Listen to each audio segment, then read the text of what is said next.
पहले पूरा बोर्ड तो ले लो। Good morning all student.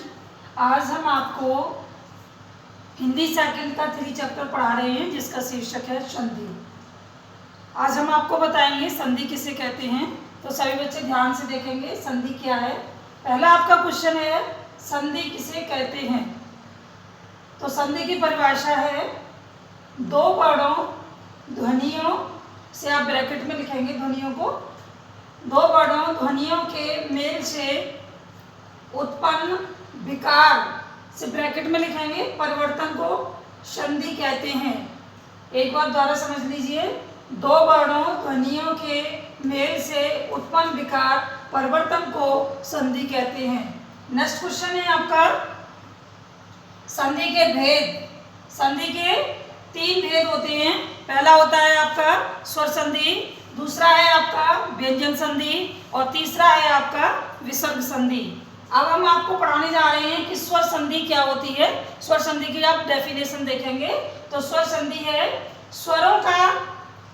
स्वरों के साथ मेल होने पर जो विकार उत्पन्न होता है उसे हम स्वर संधि कहते हैं। एक बार द्वारा देख लीजिए, स्वरों के साथ मेल होने पर जो विकार होता है उत्पन्न होता है उसे हम संधि कहते हैं। जैसे सत्य धन आग्रह बराबर सत्याग्रह, नर धन ईश बराबर नरेश।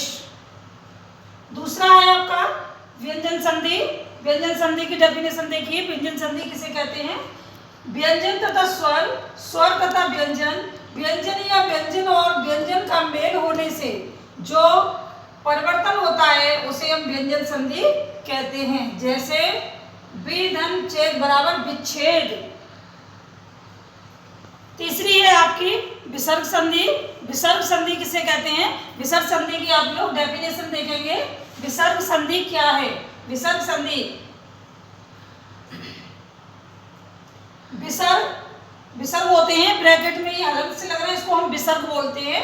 विसर्ग का मेल किसी व्यंजन या स्वर से होने पर विसर्ग में जो विकार या परिवर्तन होता है उसे हम क्या कहते हैं, विसर्ग संधि कहते हैं।